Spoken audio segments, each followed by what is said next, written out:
Ahanba update Mitop Khandok laba matungda census tawgadabani haiba ngasi Imphal sangsinkibu Khongjang aduna Miyoi taraga mari hena Asok nangkibagi paw malakli Kangpokpi district ki Wapham naga khulgi area da Assam Rifles na naga volunteers ngi bunker sidok palakpada sauna hosik mukna bathok tibigi mami amagi video footage ni Ari pise mo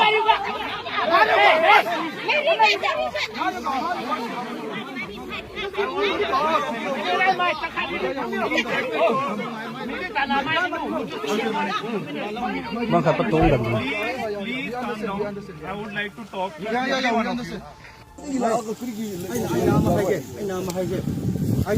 Sikap kenu hai benati, kakani. Nukai nukai kursi nukai keni. Musi. Ngatangayo. Aisi kunji security ne akoi mayam lakli bese. Asi nukai bobi yan bada akoi ating bakadi lete. Oh. Adubu musai nukai na kunji police bu asmana tau se ai na strategy ek riba wa ngang riba matam da noi na tanglaga tau gibudo. Asi big violation ni maram de asi noi police station ngayo wait you have to wait you have to let me speak ngayo aduda amana noi police na kari gi kangpok gi police na asi turensi lalga asi kangpok gi district ne Ture land da ture adale. ture land ke land noi land asi kangpok gi district lo nate Revenue district boundary asi ukun district administration revenue district boundary. district ke lebne se Revenue district boundary don't have it. hey nang admain haira pano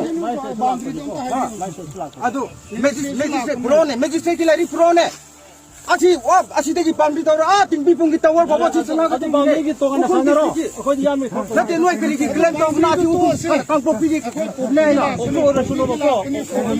Kopi jan theba. ado ngayo Okho ora kopi jan theba. asi ukun ne Okho jan theba. handegi thagi taw Okho jan the ka kopi jan the. yan do na ne ado ko asi kang popi ki ne magistrate ne kana no magistrate lari puto ukun district ta ba lai Ye to noi to. Akhoi gi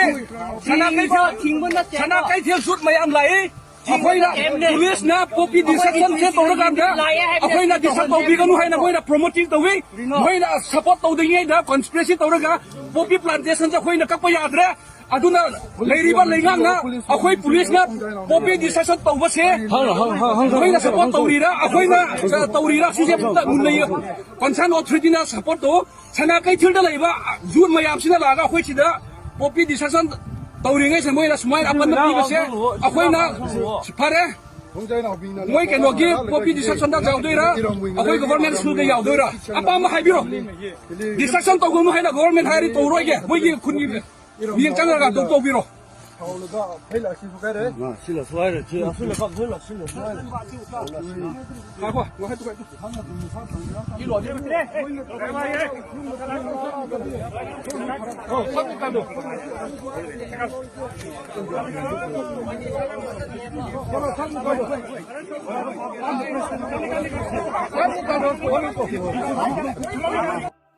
Thajangai oiriba paw mana thoi area dani have jaga amada innocent I am kuki village volunteers sing ani gi marak to oirangani thajaba akan mongda khuthona khibegi video social media sing site thorakli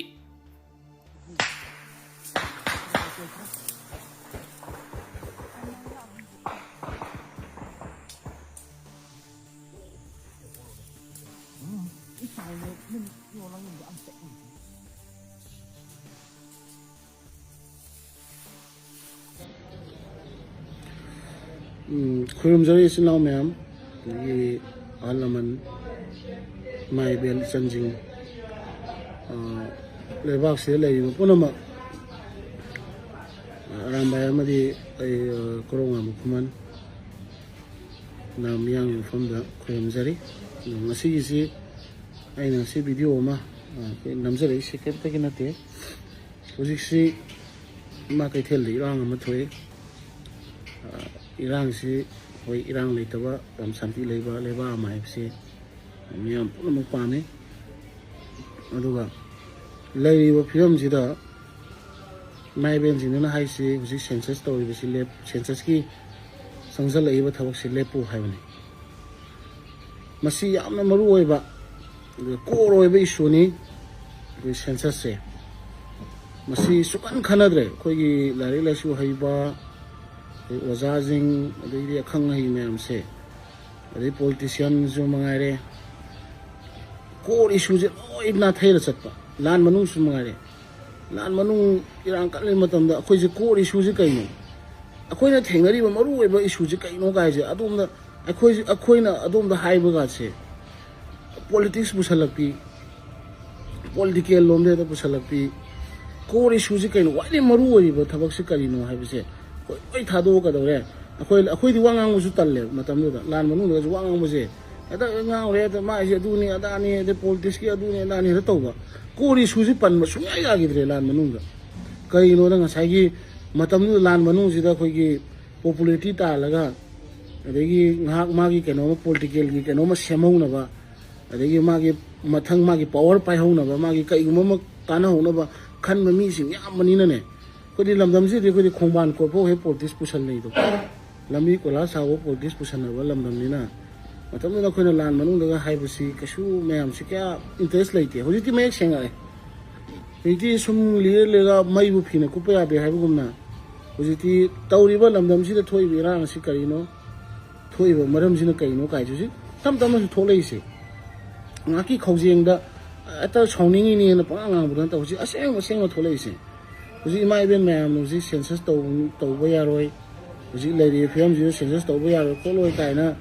tawri se Simaram yam chai aduga unnecessary da irang thon basu phate usi mai ben jing kaya gas caption na khochan na taw basu ai Manipur police ki koi officer jing library ba koi sar jing da su ai ko non haijari adagi koi gi phampa ri ba koi gi government paibiri ba koi gi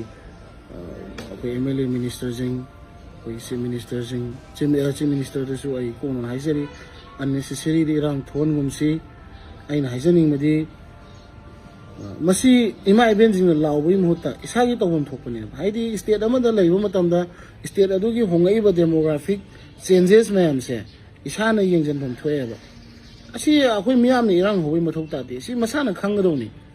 laiba du lairiba khoigi miyam gi mihut oiriba khoigi MLA minister jingna laiba du future sem doini ma future sem demographic hygiene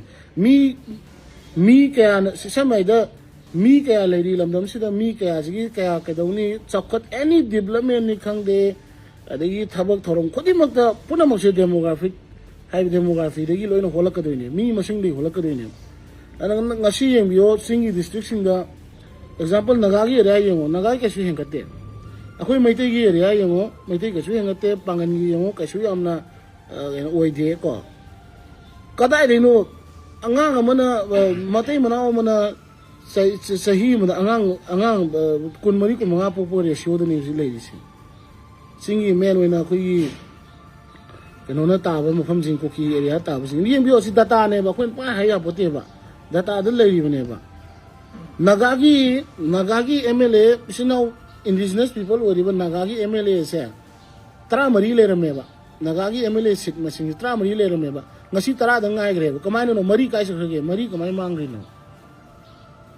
ado 2011 gi census ta 2011 gi 21 gi census pauda supreme court da case lei yener lei 2011 gi census pauda mayam yana da na masigi census da demilitation tawta ga di indigenous people oriba Meetei khatai nate indigenous people oriba punam akoi mangani na haren lei ba 2011 gi census bo kadai no hai kanda ngata sang ya ba changsal ba illegal immigrant mayam ma mitu mayam changsal demographic imbalance thon du gi ngai dana NRC taw dore pauta ba irang thon da ngasi lebak se mai chahali ba illegal immigrant changsal ba mayam se kamaina thingda ge ha bi muta census taw sala agadi moi illegal immigrant jing do khoina certified taw sa manare ba nang si yare nang haina khoina moi da pra pithok phi ba chamana re ba adu ka dawni akoina ngasi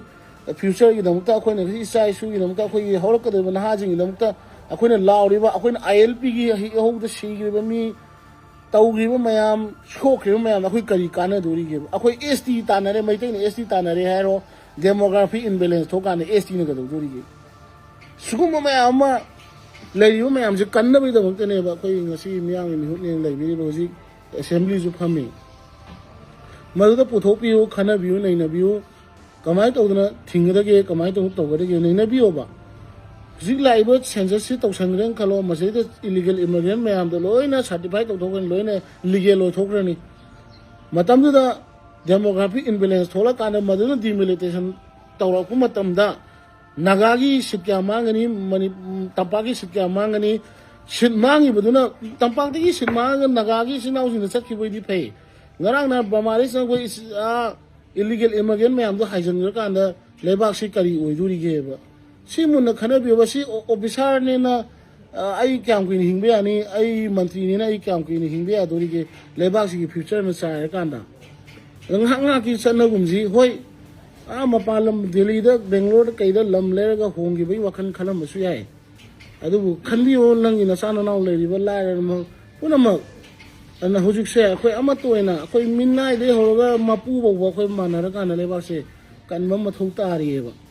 अना सी unnecessary नि my Ben ma'am ना nga census की कई लाउर से लाउबम जु थोके मसी government लेरिबा पालिबा सरकार any मधु कांग्रेस वगैरह BJP वगैरह पालिबा सरकार जिदा ऑपोजिशन वगैरह रूलिंग वगैरह मसी पुथोगा खनबा म संगे बा मसी पुथोको जिनो यिन थौनेबा सी मयाजु पुथो काना लेबाक सी तुंगी फ्यूचर म यातो जे डेमोग्राफी दगी ngaतनेबा मिसिंग सु हेंकले अदुना असिक तौबा ताई अदि लंबी थोंग मिसिंग जी मतुना सेम ताई अदु तौबा याय पुनम से डेमोग्राफी दैनेबा डेमोग्राफी जे काय काना डेमोग्राफी जे इम्बैलेंस थो काना मितोनो मसिंग यांग काना करीनो बा खोइना लेबाक सी दा खोइना तहुगरु से अन अननेसेसरी नि माय बेन नाम दुदा खोइ तेर ग्यास काप्सन न खोसे म तौदो मधु तौबम जी नुवाइते खोइ मसेन हातनी पिखरबा फुरुमनी तंपाक से पिखरबा जानी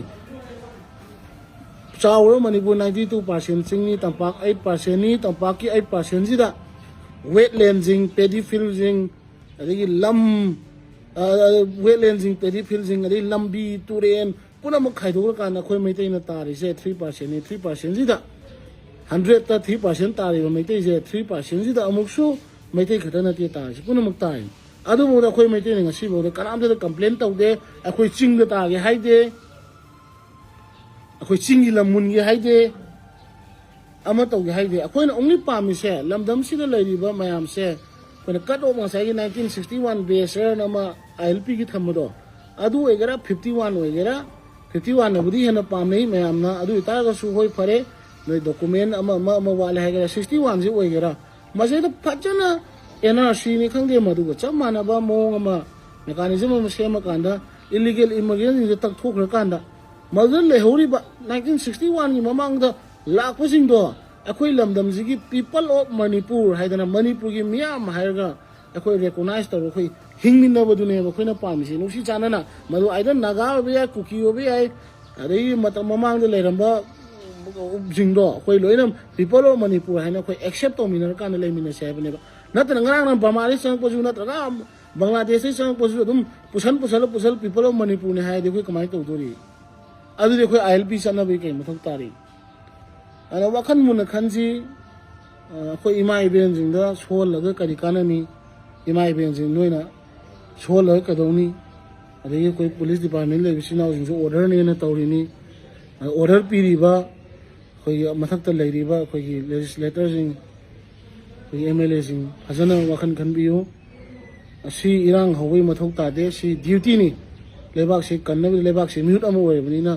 इसाई साई ड्यूटी नि खलर तबियो नतदि फ्यूचर से लोइरनि नोय खोइन ngasi लेरिबा लमदो मैक्सिमम नोय खोइन लेरिबा ngasi अखोइगी लेरिबा लम युम हिंगोंदो मदु नोय जनरेशन क्या बोगी थमम ngमदोरिगे generation to ke nang ina sana sugi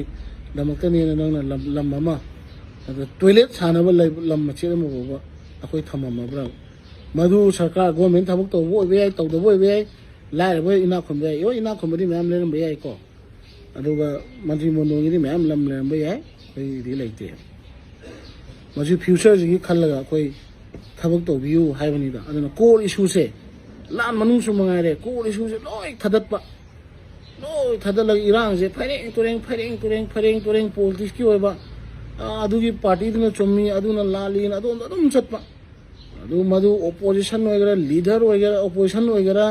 ꯑꯗꯩꯗꯤ ꯔꯨꯂꯤꯡ ꯑꯣꯏꯒꯦꯔꯥ ꯅꯣꯏ ꯄꯨꯝꯅꯃꯛ ꯂꯩꯕꯥꯛꯀꯤꯗꯃꯛꯇ ꯑꯩꯈꯣꯏꯅ ꯊꯥꯒꯠꯈꯤꯕ ꯃꯤꯍꯨꯠꯅꯤ ꯅꯣꯏꯅ ꯂꯩꯕꯥꯛꯁꯦ ꯀꯟꯒꯗꯕ ꯅꯣꯏ ꯄꯨꯟꯅ ꯀꯣꯛ ꯆꯤꯡꯁꯤꯟꯅꯧ ꯀꯥꯏ ꯍꯥꯏꯕ ꯋꯥꯍꯩꯁꯦ ꯑꯩꯈꯣꯏꯅ ꯍꯥꯏꯅꯕ ꯍꯣꯠꯅꯕ ꯑꯗꯨꯝ ꯉꯝꯈꯤꯗꯦ ꯃꯇꯝꯗꯨꯗ ꯀꯩꯒꯤꯅꯣꯗ ꯃꯦꯟ ꯑꯣꯏꯅ ꯄꯣꯂꯤꯇꯤꯛꯁ ꯌꯥꯝꯅ ꯑꯩꯈꯣꯏꯒꯤ ꯃꯥꯒꯤ ꯉꯥꯏꯍꯥꯛꯇꯪꯒꯤ ꯐ꯭ꯔꯦꯝ ꯑꯃ ꯐꯪꯉꯒ ꯃꯥ ꯀꯩꯒꯨꯝꯕ ꯄꯋꯥꯔ ꯑꯃ ꯄꯥꯏꯅꯕ ꯍꯣꯠꯅꯕ ꯃꯤꯁꯦ ꯌꯥꯝꯅ ꯃꯇꯝꯗꯨꯗ ꯃꯥ ꯂꯩꯕꯥꯛꯀꯤ ꯀꯩ ꯎꯈꯤꯗꯦꯕꯀꯣ ꯑꯗꯨꯝꯕ ꯃꯌꯥꯝ ꯑꯃ ꯂꯩꯈꯤꯕꯅꯤ ꯑꯩꯈꯣꯏꯁꯨ ꯋꯥ ꯉꯥꯡ ꯉꯝꯗꯦ ꯍꯧꯖꯤꯛꯇꯤ ꯀꯥꯏꯗ ꯇꯥꯔꯦ ꯂꯥꯗ ꯇꯥꯔꯦ ꯎꯪꯕ ꯌꯥꯕ ꯎꯪꯉꯦ ꯀꯥꯏ ꯇꯥꯔꯦ ꯂꯥꯗ ꯇꯥꯔꯦ ꯍꯧꯖꯤꯛ ꯀꯣꯔꯁꯤꯗ ꯇꯥꯔꯦ ꯍꯧꯖꯤꯛ ꯏꯂꯤꯒꯦꯜ ꯏꯃꯤꯒ꯭ꯔꯦꯟ ꯗꯦꯃꯣꯒ꯭ꯔꯥꯐꯤꯛ ꯏꯝꯕꯦꯂꯦꯟꯁ ꯁꯦꯟꯁꯁꯀꯤ ꯃꯇꯥꯡꯗ ꯍꯧꯖꯤꯛ ꯂꯥꯛꯑꯦ ꯃꯇꯝꯗꯨꯗ ꯑꯩꯈꯣꯏꯅ ꯂꯥꯎꯔ ꯂꯥꯛꯄꯗꯣ ꯃꯇꯝ ꯃꯥ ꯂꯧꯕꯤꯗꯦ ꯍꯧꯖꯤꯛ ꯁꯦꯟꯁꯁꯅꯤ ꯍꯧꯖꯤꯛ ꯂꯣꯏꯁꯤꯜꯂꯛꯏꯁꯦ ꯁꯤꯒꯤ ꯁꯦꯟꯁꯁꯁꯤ ꯇꯧꯈ꯭ꯔꯕ ꯃꯁꯤꯒꯤ ꯃꯇꯨꯡꯗ ꯗꯤꯃꯤꯂꯤꯇꯦꯁꯟ ꯇꯧꯈ꯭ꯔꯕ ꯂꯣꯏꯔꯦ ꯑꯩꯈꯣꯏ ꯈꯨꯠ ꯊꯥꯡꯒꯠꯂꯒꯅꯦ ꯑꯃꯨꯟꯅ ꯑꯩꯈꯣꯏ ꯂꯩꯕꯥꯛꯀꯤ ꯀꯩ ꯂꯥꯎꯗ꯭ꯔꯁꯨ ꯌꯥꯔꯦ ꯑꯣꯏꯔꯔꯣꯏꯕ ꯂꯥꯎꯔ ꯑꯣꯏꯔꯔꯣꯏꯕ ꯈꯨꯠ ꯊꯥꯡꯒꯠꯂꯒꯅꯦ ꯑꯗꯨꯝ ꯑꯩꯈꯣꯏ ꯁꯤꯕ ꯉꯥꯏꯕ ꯈꯔ ꯆꯥꯔꯒ ꯇꯨꯝꯃꯒ ꯁꯤꯕ ꯉꯥꯏꯔ ꯂꯩꯇꯥꯕ ꯑꯩꯈꯣꯏ ꯎꯄꯥꯏ ꯂꯩꯇꯦ ꯁꯤꯅ ꯑꯩꯅ ꯍꯥꯏꯖꯅꯤꯡꯉꯤꯁꯤ